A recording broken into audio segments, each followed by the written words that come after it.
के रघु, रघु के पृथुश्रवा, पृथुश्रवा के अज, अज के महाराज दशरथ, और दशरथी के घर पर 4 पुत्र हुए, राम, भरत, लक्ष्मण और शत्रुघ्न। भागवत में तो संक्षेप में कथा है।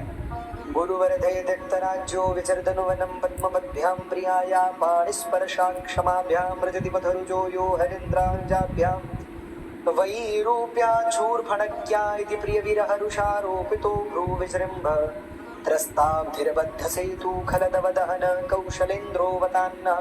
भगवान रामावतार लेकर आते हैं, रावण इत्यादि दुष्टों का संहार करते हैं, पृथ्वी के भार को हरते हैं और भक्तों की रक्षा करते हैं। रामचरित्र की विशेष कथा है। इनके ही वंश में आगे चलकर लवकुश हुए और सुमति नाम के राजा पर सूर्यवंश की मूल धारा समाप्त हो गई।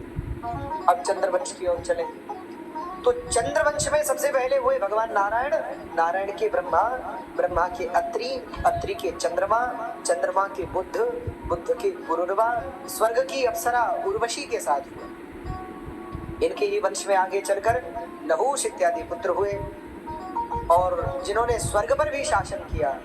इनके वंश में आगे चलकर 6 पुत्र हुए, यति, ययाति, संयाति, रायति, व्यति और कृति। जिनमें से बड़े यति तो तपस्वी हो गए, दूसरे ययाति राजा बने। यति, व्यति और कृति, जिनमें से बड़े यति तो तपस्वी हो गए, दूसरे ययाति राजा बने। जिनका विवाह शुक्राचार्य की कन्या देवयानी और महाराज वृषपर्वा की कन्या शर्मिष्ठा के साथ हुआ। इनके यदु, द्रुहु, तुर्वसु, पुरु इत्यादि पुत्र हुए, जिनसे आगे के वंश चले। पुरुवंश चला, कुरुवंश चला और अनेक वंश चले। इसी वंश में आगे चल करके अब आप और हम भगवान की कथा की ओर चलें तो 9वें स्कंद को विश्राम देकर 10वें स्कंद में प्रवेश करें। परीक्षित जी ने पूछा, कथितो वंश विस्तारो भवता सोम सूर्ययो राज्ञां जो भय वंशानां चरितं परमाद्भुतम्। महाराज, आपने सूर्यवंश बहुत विस्तार से सुनाया, चंद्रवंश बहुत विस्तार से सुनाया, पर अब मेरे गोविंद की कथा मुझे विस्तार से सुनाइए। तब सुखदेव जी बोले, राजन, इसी चंद्रवंश में एक राजा हुए, उनका नाम था उग्रसेन। उग्रसेन महाराज के पुत्र हुए, उनका नाम था कंस। वैसे तो कंस इत्यादि और भी पुत्र थे महाराज उग्रसेन के, और कंसावती इत्यादि अन्य भी बेटियां भी थी। महाराज उग्रसेन के एक छोटे भाई हुए, उनका नाम था देवक, और उनकी बेटी थी, उनका नाम था देवकी। उग्रसेन महाराज के एक मित्र थे, उनका नाम था सूरसेन, और उनके एक पुत्र थे, उनका नाम था वसुदेव, जिनका एक नाम आनक दुंदुभी भी था।